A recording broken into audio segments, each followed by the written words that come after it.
Magandang tanghali po sa inyo lahat. Ngayon po nandito ngayon sa poblasyon at pupunta po kami ngayon sa isang barangay sa Sitio Katakian para maghatid ng tulong pinansyal sa isang pamilyero na ibang naapektuhan yung kanilang bahay.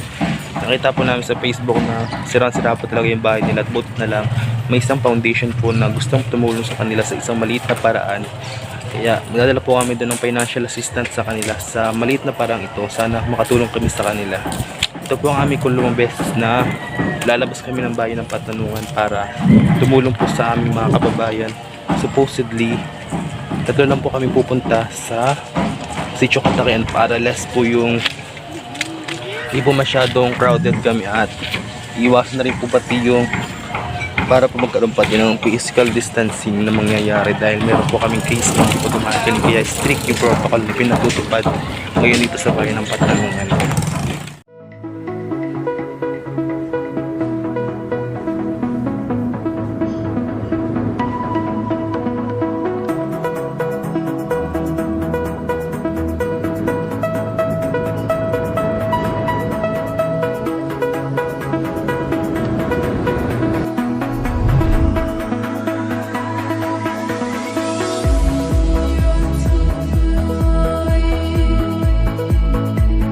Kami po ngayon ay maglalakad na at hindi na po kinaya ng aming motor at masyadong maputik po yung daan. Baka po magkaroon pa ng aksidente, mapahamak pa kami.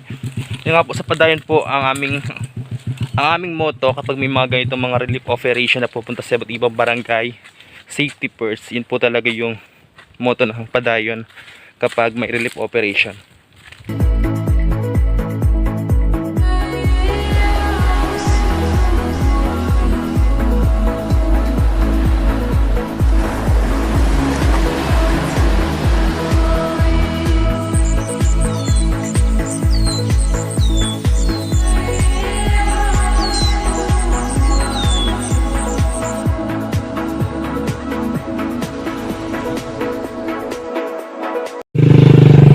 Alam nyo mga kapadayon, parang buong daan yata papuntang Tabulgan to kahirap. Aro. Ato.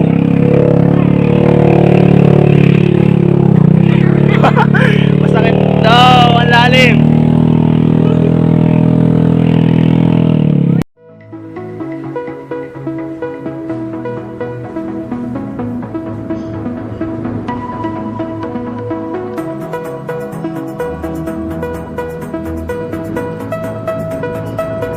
Magandang tanghali po sa inyong lahat. Nandito na po kami sa Sitio Tapol at ito po ang aming magiging starting point papunta sa Sitio Katakian. Kung inyo po nakita kayo na sobrang hirap po ng daan, sobrang putik ng kalsada at hindi po ganun kagandahan. Kaya naman, hirap na hirap po yung driver namin sa pagpunta rito. At sana sa mga official dyan, baka naman joke lang. Pero seryoso po, masyado pong mahirap at sa awa ng Diyos ay nakarating po kami ng ligtas dito sa Tapol at maya-maya lang po pupunta na po kami ng Sitio Katakian para po dalhin ang financial assistance na may bibigay po namin sa isang pamilya doon na tutulungan po namin.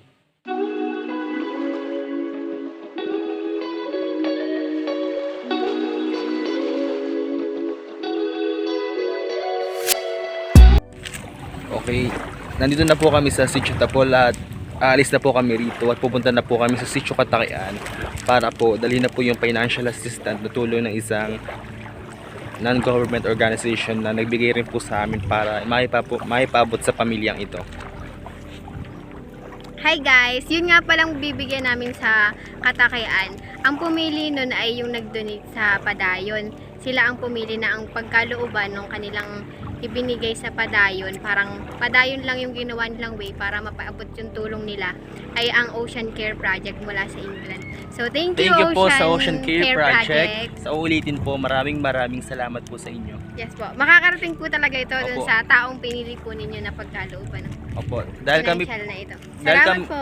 Dahil kami po mismo, kami pong tatlo na taga-padayon, kami po mismo yung magdadala sa kanila personally at mag-aabot sa kanila ng financial assistance na tulong ninyo sa amin. Yun lang po at maraming salamat muli. Thank you. Hindi na po kami nagsama ng mas maraming members kasi po para less hassle na rin po at sumusunod rin po kami sa safety protocols na pinapatupad dito sa bayan ng Patanungan na dapat kaunti lang po. Saka po magdadala lang po pati kami ng financial assistance sa isang pamilya ron sa Katakian na pinili nga po ng Ocean Care Project. At sana maging ligtas po yung aming pagbabiyahe. Although mainit at payapa yung dagat, hindi rin natin alam yung mangyayari kasi dagat naman po yun. Kaya ingat-ingat na lang po kami. Salamat po sa inyong suporta sa Ocean Cave Project. Maraming salamat po ulit. Maliit na bangka rin po yung aming sasakyan. At kami po itatlo lang dito sub-members ng Padayon. Kasama ko po ang taga-Finance Department, si Aika, tapos si Jaren. Sila po yung taga-Finance Department. Ito po yung bangka sasakyan namin. Kasya na po kami tatlo dito. At ingat na lang po sa trip namin. Ingat-ingat na lang po.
What's up mga kapadayons, na ito po tayo ngayon sa Sitio Katakian para ibigay ang ating financial na tulong na mula sa Ocean Cave Project. Maraming salamat po sa inyo. At maya lang po ay pupunta tayo sa bahay nila at ibibigay natin yung tulong na nanggaling po sa inyo. Ngayon po ay kasalukuyan naming hinahanap ang bahay ng napiling beneficiary ng Ocean Cave Project. Kasalukuyan na po namin ngayong hinahanap ang bahay ni Ate Joyce Danyo. Magtatanong-tanong po kami dito, baka po kakilala nila dahil ito po ay kasityo nila kalugar. Kaya amin pong ipagtatanong para po mapadali ang aming paghahanap.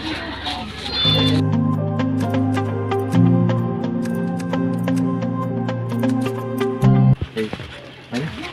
Ngayon po ay babalik ulit kami sa pinanggalingan namin kayo na dahil hindi po namin mahanap yung bahay kung saan po ito matatagpuan. Kaya pag ginagawa po namin, tanong po kami ng tanong, kami mo. Iba't iba po kasi sinasabi nila, kaya nahihirapan kaming hanapin yung specificong bahay nung pupuntahan namin. Ayan po, magandang araw po sa inyo Ate Joyce, sa Ramadan nyo. May konting katanungan lang po kami about po nung tumama dito sa atin ng bagyong Ulysses. Ano po ba yung, gaano po kalakas nung tumama ang bagyong Ulysses dito sa inyong sitio Katakian? Nung bagyo po ngayon ay kami po ay hindi po talaga kami nagtulog dito sa amin at sabi po malakas daw nga po ang bagyo. Doon po kami nakatulog sa akin pong magulang. Tapos po nung yung po ay biglang lumantap. Tapos po pag silip ko po ay ayos pa siya. Mga bandang alas 11 po ay lumabas po ulit ako. Ay naglakas na po. Pagkamaga po ay nakita ko po tumbang-tumbang na siya. Sobrang lakas po talaga ng kuwan ah. Hindi nga po ako natulog magdamag na yun at iniisip ko nga po ang bahay namin. Doon po sa kabuhayan ninyo, gaano po kalaki ang epekto para sa inyong kabuhayan nung tumama ang bagyong Ulysses? Eh napakahirap po talaga ng lalong po yung asawa ko po ay kuwan ang hanap buhay po ay pag-impakidor lang po. Bakit? Opo. sabi nga po ng asawa ko, para po kahit po haligi lang at pawid po ay makagawa kami kahit kubo-kubo. Mahirap talaga yung tuwan.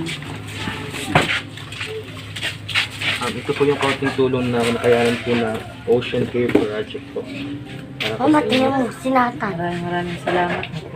Sila po yung tumulong mula po sa England na tumuntak po sa amin para po kami ang direktang tumuntak sa inyo at mabibigay yung konting tulong na kailangan po. Sana po ay makabuo po ulit ng panibagong bahay na matutuluyan. Sana rin po ang maging maayos ng pagkawabuhay. Salamat. Salamat. Ano lang po nung nagbigay. Kasi po, foundation din po sila. Kung parang grupo din po sila sa England na naglalayo na kung tumulong dito sa mga kailangan dito po sa Pilipinas. Gusto lang po nila is yung makita nga po nila yung bahay niyo po ay muling maitatayo. Sana po ay maging ano po ay makatulong. Opo, hindi man po kalakihan pero sana po ay kahit papaano ay makatulong po sa pagpapatayo ng inyong bahay. Salamat po at maraming salamat. Opo, salamat po. Maraming salamat po sa Ocean Care Project po. Sana po ay kami po ay makapag-umpisa po uli. Nang kami po ay meron pong masilungang muli sa aming nasirang bahay. Maraming salamat po uli. Sana po ipagpalain po kayo. So, bali po ang Padayon po ay isa po siyang organization ng mga kabataan. Kabataan po dito sa Patnanungan na naglalayo na po na magkaroon tayo ng pagkakaisa mga kabataan na sama-sama sa pagbangon. So, humihingi po kami ng message ate para po sa mga kabataan. Maraming salamat po sa Padayon, sa Patnanungan Damayan ng Pagbangon. Sana po ay marami pa pong matulungan kayong mga kabataan sa tulad ko pong nangangailangan na sa pong napinsala ng bagyong Ulysses po. Maraming salamat po sa inyo.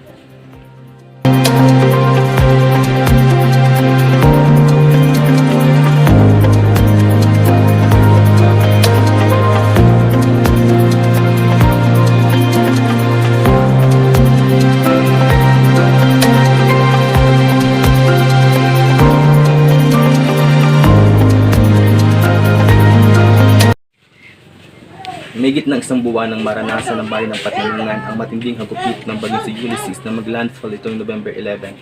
Dahil dito, isa ang pamilya ni Ate Joyce Danyo sa lubhang naapektuhan ng sinabing bagyo. Ito yung kanyang naging bahay, ito yung kailan naging bahay. Kitang-kita naman natin na wasak yung kailang tirahan, walang natira. At base rin doon sa Facebook post ni Ate Joyce ay talaga namang gibang-giba yung kanilang bahay na tumagilid na. Kaya po, kung mapapanood niyo po, humihingi po kami sa inyo ng karagdagang tulong para po tulungan po natin sa Ate Joyce na makapagpatayo pa po ng bahay na maaari po nilang masilungang magkakapamilya. Maraming salamat po.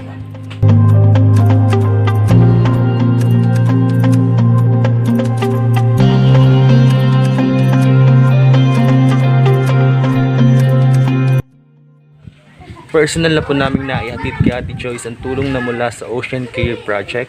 At lubos pong nagpapasalamat ang pamilya ni Ate Joyce sa tulong na ibinigay ng Ocean Care Project sa pamamagitan po ng pagdadala ng Padayon, ng ilang kabataan ng Padayon. Sila po ang naging way para po maipahatid ng personal ang tulong na kanilang ipinagkaloob sa pamilya ni Ate Joyce. At yun, at maraming salamat din po kay Tita Jane na siyang kumontak sa akin para mabigyan ng tulong si Ate Joyce at ang kanilang foundation, The Ocean Care Project. Maraming salamat po. Opo. Nananawagan po naman kami sa mga gusto pang tumulong. Talaga pong kung makikita po ninyo yung kalagayan po nila, talaga pong nakakahabag ang nangyari. Na pagtingin mo sa tahanan na inyong nakasanayan ay bigla na lamang naglaho bigla na lang gumuho sa isang iglap nang dahil lang sa isang bagyo. Talaga pong nawalan sila ng tirahan.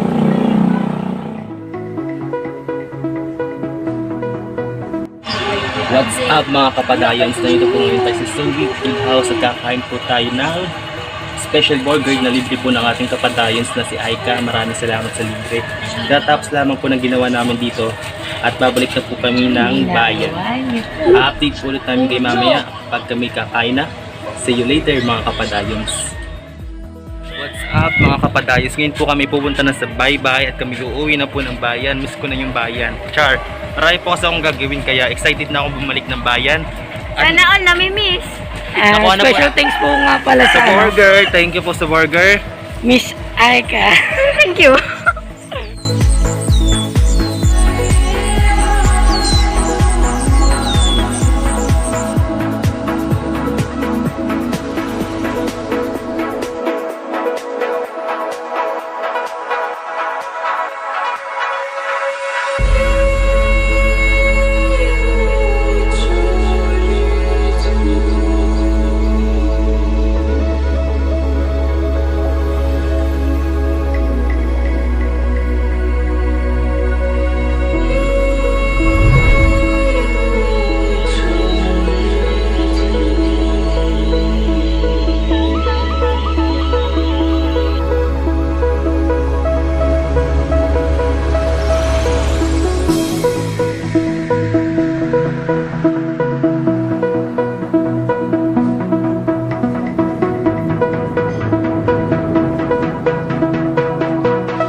Magandang hapon po sa inyong lahat. Kadarating lang po namin sa Sitio Tapon mula sa Sitio Katakian at personal na ibinigay sa piniling benepisyaryo ng Ocean Care Foundation ang kanyang financial assistance upang makatulong sa muling pagtatayo nila ng kanilang tahanan. Ngayon po ay 3:43 na ng hapon at pupunta na po kami sa bayan. Maraming salamat po ulit sa naging bahagi ng programang ito.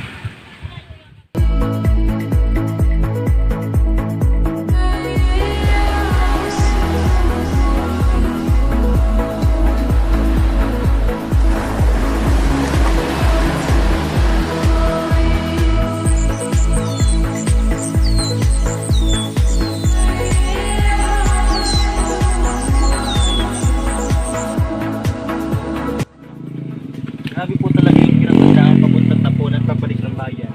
Vice versa. Kitang-kita naman po natin na hindi po kinakaya ng motor, lalo na mahirap yung daan. Hindi po kinakaya ng motor na magpatuloy sa paglalakbay dahil may possibility po kasi na maaksidente yung mga angkas niya o maging siya kapag pinagpatuloy niya na sumakay, na magpasakay siya hanggang sa hindi na niya kayanin yung daan, yung dulas ng daan at yung putik ng daan.